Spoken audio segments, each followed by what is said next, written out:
गुरुजी, आपने हम सबको इतना ज्ञान दिया, चार पंक्तियां मैं आपके लिए कहना चाहूँगा। कहो।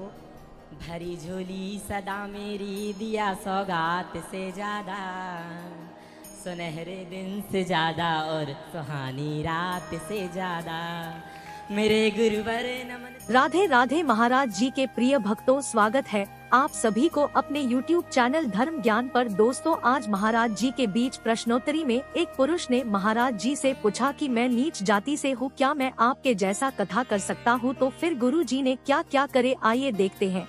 लेकिन उससे पहले अगर आप लोग इसी तरह के लाइव प्रश्नोत्तरी देखना चाहते हो तो वीडियो को लाइक करके हमारे चैनल को सब्सक्राइब जरूर करें। तो चलिए शुरू करते हैं। करने के लिए ब्राह्मण जाति में पैदा होना ही आवश्यक है, किसी भी वर्ण के या जाति के लोग कथा कर सकते हैं। भगवान का नाम और भगवान का गुणगान तो कोई भी कर सकता है जी। भगवान का गुणगान तो रसखान भी करते हैं, भगवान का गुणगान तो शबरी भी करती रहती है, बैठी बैठी केवट भी करते हैं।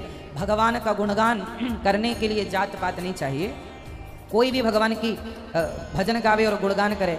पर जो व्यास पीठ में बैठ करके जो अनुष्ठान करने की इजाजत है वह शास्त्रों ने ब्राह्मणों को ही दी है कि आप इस अनुष्ठान को ब्राह्मण से ही कराएं। जैसे यज्ञ हो रहा है, यज्ञ करने वाले ब्राह्मण ही होने चाहिए, यज्ञ करता।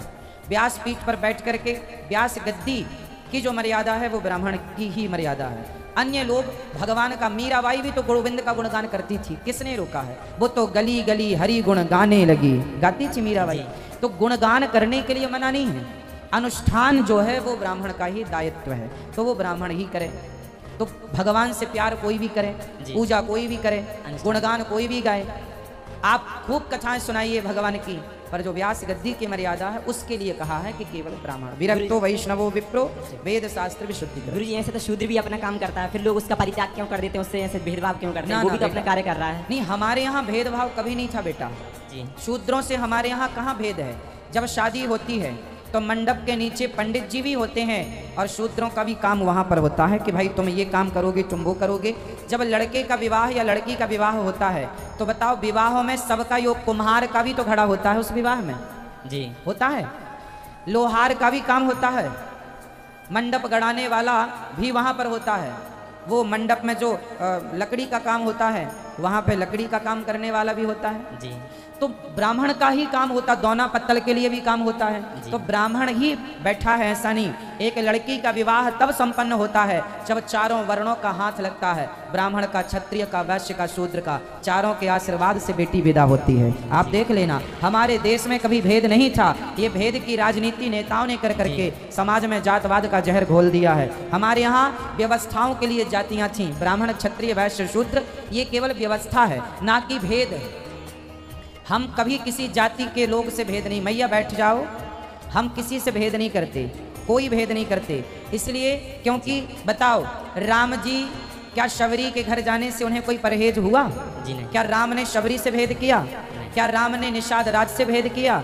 जब राम जातवाद पर नहीं उलझते, जब वो भेदभाव छोड़कर सबको गले लगाते हैं, तो हम क्यों जातवाद का जहर पालें? हम भी सबको गले से लगाएं। राह में आए जो दीन दुखी सबको गले से।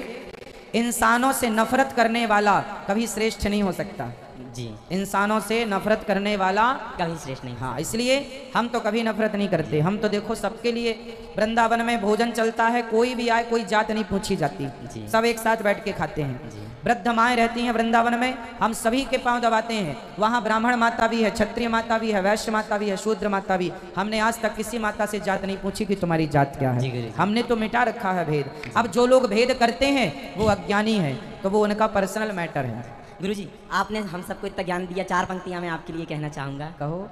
भरी झोली सदा मेरी दिया सौगात से ज़्यादा, सुनहरे दिन से ज़्यादा और सुहानी रात से ज़्यादा, मेरे गुरुवर नमन तुमको मैं बारंबार करता हूँ, मेरे गुरुवर नमन तुमको मैं बारंबार करता हूँ। दिया मुझको सदा तुमने मेरी औकात से ज़्यादा, दिया मुझको सदा तुमने मेरी औकात से ज़्यादा। मेरा मन नहीं करा गुरुजी माइक छोड़ने को, पर और भी लोग हैं। धन्यवाद। तो दोस्तों, अगर वीडियो अच्छा लगा तो वीडियो को लाइक करें और चैनल पर नए आए हो तो सब्सक्राइब जरूर करें। फिर मिलते हैं अगली वीडियो में, तब तक के लिए आप सभी भक्तों को राधे राधे।